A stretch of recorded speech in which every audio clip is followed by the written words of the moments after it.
is Dr. Myra Ahmad. I'm the CEO of Mochi. We do metabolic health and comprehensive care for patients all across the country.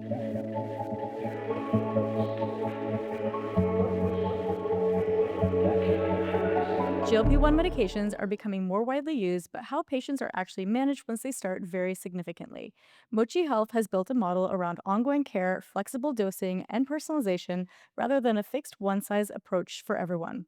This session focuses on how access works, how treatment is adjusted over time, and how patients can better navigate their options. Thank you so much for joining today. We are so excited and honored to have Mochi Health as our presenting sponsor for this event because GLP-1s are kind of just the tip of the iceberg for women with lipedema, and there's so much more to be discovered and researched, and they've become such an invaluable tool for so many women. We have multiple sessions talking about great things that they can do for this community. So very excited to have you here with us today. Thank you. Yeah, thanks for having me. Absolutely. So let's talk a little bit about Mochi Health. So you built it around kind of a continuous care rather than, one time, here's your medications, you're on your own. Can you walk us through a little bit of the patient experience and what it looks like when someone becomes a patient of Mochi Health? We wanted it to look as close to what in-person care looks like, which is really that the gold standard is that you find a doctor that you connect with and you see them for a visit, and then you are trusting their judgment for whatever care you want to get, and then you are seeing that same provider long term. Most primary care relationships you're looking at are going to be like 7+ years, and that's really the model that it's built around. So for our platform, you join, you basically pick one of the providers that's a good fit for you and your medical conditions and any other care that you're interested in. And then you work with that provider to decide what is your treatment plan going to look like. And so what does that look like long term once you kind of pick your provider? How many times, how often do you need to see them, or how often do you check in and see how your medications are going? It's unlimited visits and unlimited messaging as part of the platform. So you basically pick that with your provider. I mean, we see patients wanting to follow up once a month when they're first starting out, and we see patients that want to follow up every couple of months. We see patients that are switching to us from another provider Mhm. that already kind of know what they're doing and are a little bit more comfortable with being on a medication. And so a core theme is that, one size doesn't fit all, which is so important, especially for the lipedema community as well. I mean, everyone is so different. You can do different dosages and everyone's going to react differently. What are you specifically kind of personalizing when it comes to the GLP-1 care with Mochi Health? So we do all the different GLP-1 medications. We do oral GLP-1 options. We do ultra generic medications. We do really everything under the sun for obesity. And then we also do like 2,000 plus other medications for really more chronic care management, cholesterol, diabetes, everything else. It's really, really dependent on what patients are looking for and what their previous medical history has been and what they are looking to work on with their provider. And so how do the providers generally work with a patient? Like say, like kind of what you just described, right? You start one, you're like, hey, this may not be the right GLP-1 for me. How do I kind of explore some of my other options? Like, what does that look like? Do they need to stay on it for a couple of weeks or a month before you make the changes, or kind of walk us through what No, there's sort of. there's no requirements. It's exactly like what it would be if you had a primary care, right? Mhm. Like you message, you call, you can schedule a follow-up visit whenever you want to. It can often be like in the next day or so with that same provider and say, Mhm. hey, like I tried this isn't working, I'm having side effects, I want to try something else. And then they can kind of customize your treatment Mhm. plan. Yeah, that's so important because, like I said, everyone is so different, right? And like what works for one person is not going to work for the other. And so, really Yeah. personalizing that is very important. And so, let's talk about dosage too, because I feel like there's so many different theories on, what the right dosage is. And then there's microdosing, but there's not really like any established kind of protocols for microdosing. I'd love for you to share how you kind of determine the dosages or how your practitioners work with patients on that. We see microdosing being used with like all kinds of different conditions. We see people using microdosing for off-label indications like autoimmune disorder management, PCOS, whatnot. I mean, basically letting patients work with their provider to pick what dose is working for them and what side effects they're having is huge. Mhm. And then on the other end of the spectrum, there's probably people that are like, "Hey, I wanna lose this weight really quickly. I wanna ramp up my dose," which obviously we know comes with its own set of symptoms and issues. How do you kind of manage the 2 sides of the equation and the 2 types of patients? That's a hard question. I mean, I think it really is provider and patient making a good choice for the patient together, right? We Mhm. see patients that I mean, they have a goal and they have a event in mind and they want to lose this weight before their wedding, and that is Mhm. not realistically going to happen. And that's kind of a conversation that providers have to have. That's a tough conversation that says, Mhm. "Hey, this is what's going to be healthy for you, and this is why we're doing it this in this way, and this is what's going to be good for you long term." Mhm. And there's always like room to cater within that to say like, okay, we can maybe move you up slightly faster than we would otherwise if Mhm. you're still tolerating side effects and if this is a good treatment plan. And then we have so many options now. So obviously there's, multiple different types of GLP-1s. We've got tirzepatide, semaglutide, and then we also have the oral forms as well. Can you share a little bit about what's going on with the orals? Those are all very new and exciting to this field. I think patients were already confused about which medication to take with just the injectable versions. Mhm. And there were already like 6+ medications, and then there were all the other older generics. And now this just opened like another floodgate, and patients are going to have now like 20+ Oh options my gosh, it's to pick almost too from. many options, right? Yeah, and I think, like, if you think of any other treatment area, right, that has this many different options, patients really want to talk to a provider to say, like, "Okay, these are my needs. This is my medical history. Which one is gonna be a good fit for me?" Orals in general are a great option. It's really patient to patient dependent on what is gonna be like, what are their priorities, what are their weight loss goals, because overall, orals are less effective. And it's more convenient as a mechanism, right? Mhm. I mean, taking a pill is obviously much easier than an injection. Mhm. But for a lot of patients, they're still if they've been on injections for a while, they're gonna continue They're taking just kinda used to injections. it. Yeah, because they've gotten used to it. Mhm. And so how do the orals work? Is it something that you need to take every single day? Is it something that you take once a week? Okay, so Every single you day, gotta once a day. remember, which is part of the problem, right? Yeah. Especially when you're just used to doing a once a week injection. There's 2 orals that are in market. There's oral semaglutide options, which is, the Wegovy pill, Mhm. and then there's orforglipron, which is the brand name is Foundayo. Mhm. What both of those medications have to be taken every day, and the Wegovy pill is a little bit more inconvenient. You have to take it in the morning, 30 minutes before eating with a glass of water, or it doesn't work. There's just no absorption. Wow. Yeah. It's just a little inconvenient, but it is Yeah. also kind of for patients who really, really don't like needles, great option, Mhm. and for our pediatric population. Mm. We do kids 13 and up, Mhm. and so for a lot of those kids, they would much prefer an Mhm. oral. Yeah, the pill's a lot easier. And then so you mentioned that it's not as effective as the injection form. Can you share a little bit about some of the insight on that? The trials they did were, I think, the Oasis trial. They went up to 25 milligram and 50 milligram dosing for oral semaglutide. Mhm. The 50 milligram was the point where they had like better efficacy. Mhm. That one didn't get approved by the FDA, so they really only go up to 25 milligram dosing. And so it's just way worse. It's substantially lower total percent weight loss over the course of like I think it was a 48-week trial. Mhm. Or for glipron, same kind of issues. Efficacy is much lower. The dosing that they have released is lower than what it was tested in for trials. And then there's some caution around a liver issue that might be coming up. They're in phase 4 after the trial ends, which is the phase 3 trial before they get Mhm. approved. They enter this phase 4 monitoring period where they're basically trying to look at after the drug has entered market, how do patients perform and are there any other adverse effects coming out? Mhm. And they had their first liver toxicity come out in the last Mm. couple of weeks. And so I think there's just a lot of providers have been really, really nervous to try to prescribe that medication. Mhm. And how does that compare to the safety profile of, say, the injectables that have been around much longer? Way different. I mean, the injectables have been a lot around for decades, Mhm. and there's other versions of injectables that have been around since like 2005. So there's just so much more long-term data that we have on the injectables. And it is a more inconvenient form, but we know millions and millions of people are on them, and we haven't seen the same kind of side effect profile. Mhm. And so let's talk a little bit about when someone would go on tirzepatide versus semaglutide. What are kind of the pros and cons of the two different GLP-1s? Just for the injectables, Mhm. Yeah, I mean, we'll I stick think, to the injectables since they're more yeah. tried and true. Tirzepatide it just has higher efficacy. It is more expensive for both the brand name versions and for compounded versions. Mhm. But overall, it is just higher efficacy. And so there's no other real pros and cons, just that it works a little bit better. Yeah, I mean, some people have more side effects with one or the other. There's people who try one and fail and then switch to the other one. There's people who try semaglutide for some weight loss and are not meeting their goal when they're on even the max dose of semaglutide, and so then they'll switch over. Then what about the ones that are up and coming? What are your kind of thoughts and excitement about those? There's a ton that are up and coming. I think CagriSema is interesting because it is mixing cagrilinide, which is an amylin analog, which is a totally different mechanism from GLPs, Mhm. with a GLP.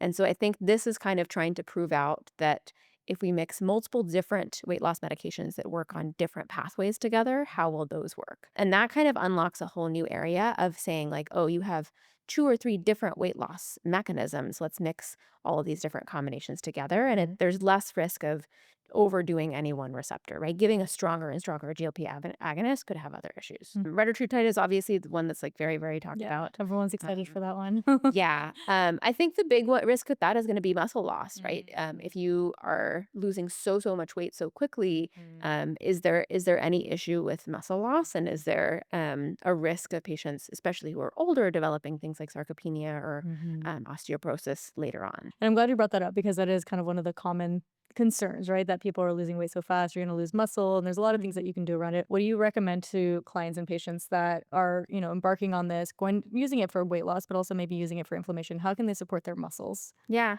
weightlifting. I mean, continue exercise, Mhm. And and high protein. yeah, exercise and diet is huge. Mhm. I think GLPs make it easier to maintain a good diet and to implement good habits when you're taking the medication. And so, a lot of the recommendations from our registered dietitians and from our physicians is really to keep those good habits up. Yeah, it really quiets the food noise very quickly, no matter what the dose, right? Yeah, yeah. And so let's talk a little bit about compounding. So in terms of access, there's a lot of things going on with compounding pharmacies right now. How do you work with compounding pharmacies in order to kind of maintain the access to Mochi Health patients? We have software that we give to pharmacies that basically makes it easy for them to work with us.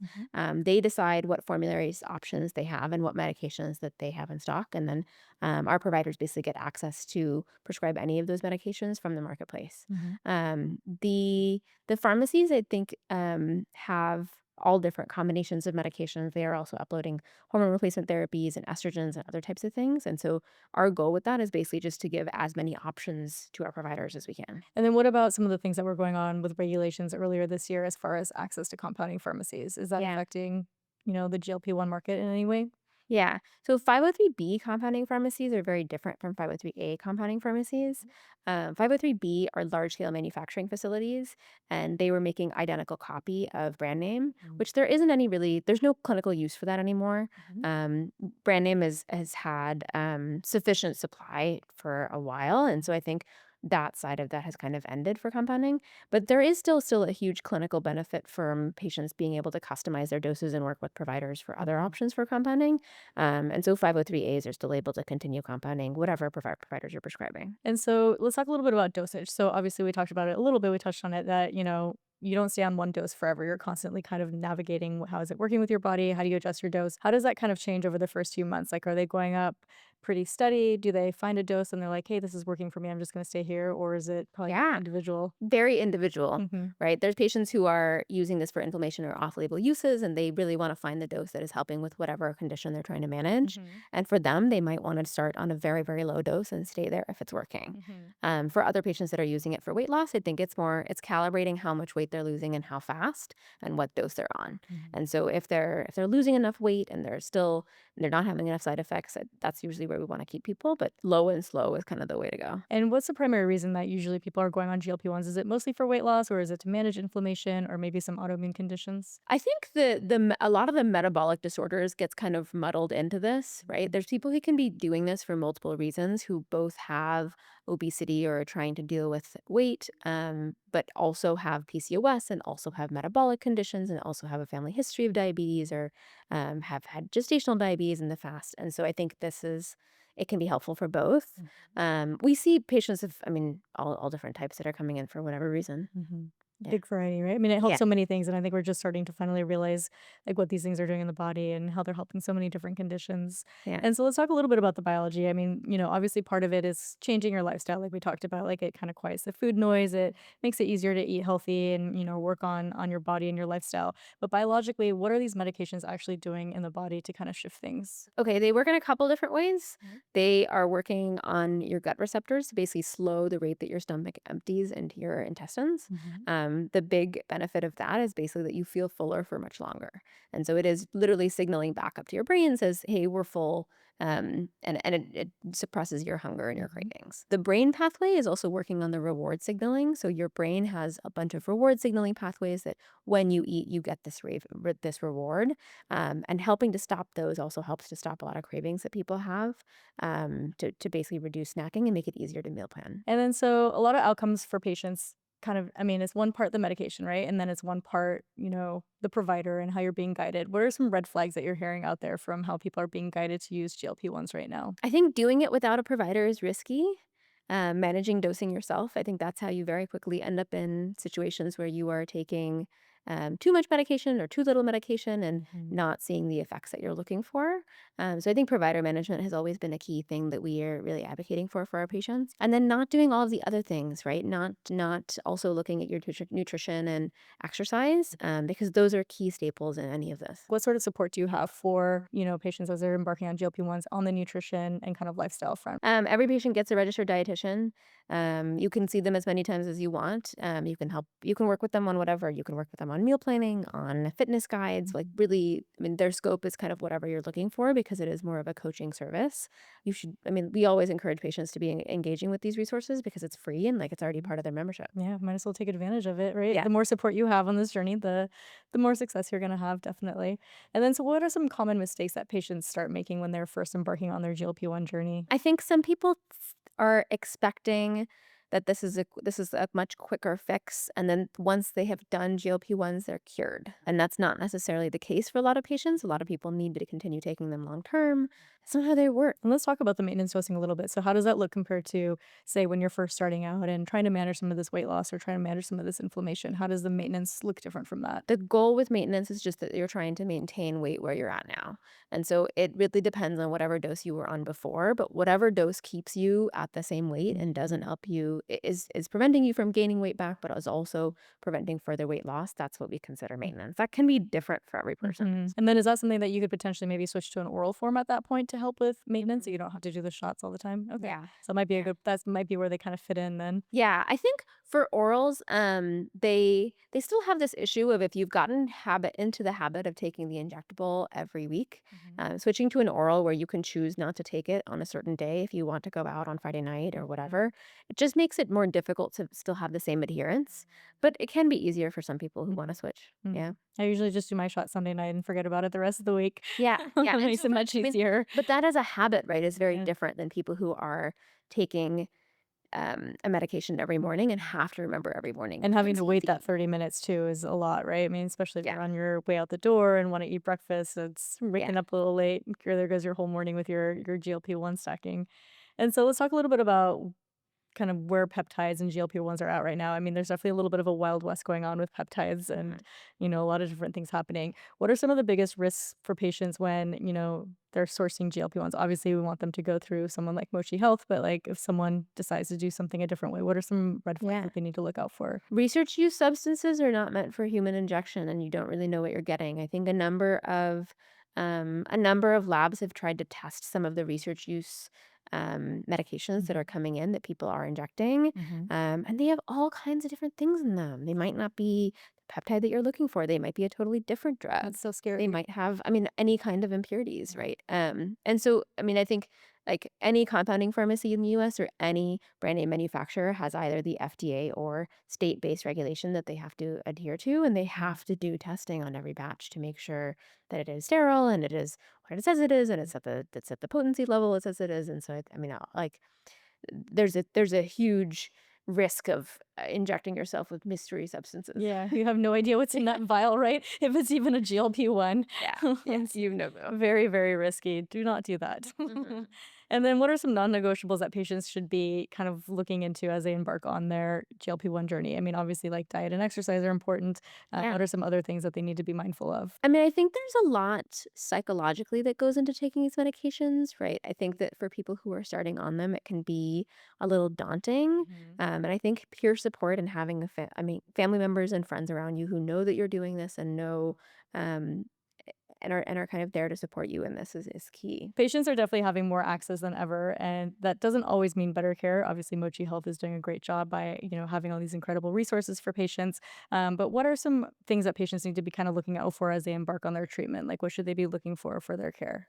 I think all of the things I mentioned, a good provider support group, a good support system, comprehensive resources, and somebody who you trust is going to be there when you have side effects and you can call. I Mhm. think that's kind of the scary thing with any medication, right? Especially Mhm. for an injectable, is like, who do you call if you have some issue? So, what are some of your favorite success stories that you've heard from clients of Mochi? I really like the non-scale victories, right? Mhm. A lot of patients don't, I mean, they're definitely looking at all of the weight loss. They're excited when they lose 50 pounds, 100 pounds, whatever their milestone was, but it's more about the things that they can do that they weren't able to do, right? Walk in the park with their grandkids, go to Disneyland and ride all of the roller coasters, like all of the celebrations and things that they felt like their body was previously limiting them that they can now just do with everybody else in their Mhm. family. I think that's so important, right? I mean, I think we forget about the non-scale victories and we're Yeah. so focused on like the weight loss and, how it's changing our body. But yeah, I like some of those other things that you just kind of take for granted that you can do a little bit easier Yeah. once you've lost some of that weight and had a change in kind of just the way you behave in the day too, right? Like you're not so focused on food and thinking about your next meal and things like that. Yeah. I think there was one patient that said that they didn't need to use the seatbelt extender, and it was the first time in their life that they hadn't needed to, and that to me was like, That's amazing. that's amazing, like, that's Let's talk a little bit about kind of where GLP-1s are going. What are some things that you're really excited about in the future of where GLP-1s are headed? I'm excited for new treatments to come out. There is still this group of people of, like, 10 to 12% in every trial that is just not responsive Yeah. to medication, and that's less true with things like retatrutide and the triple agonists and fewer, like, I guess, future medications that are in trials now, but that is still a concern, and I think for those patients, I think having more treatment options is huge. And so, if someone that's just starting out on their GLP-1 journey, what advice do you have for them to start? Make sure that you know the provider that you're talking to and that you trust the treatment plan that you're getting. Make sure that you are working with the provider that gives you as many options and is able to talk to you about all of the different options that you have for weight loss. Ideally, be honest with your provider, right? Make sure that this relationship is working for you and that Mhm. this is a provider that you can talk to about, hey, this treatment plan isn't working.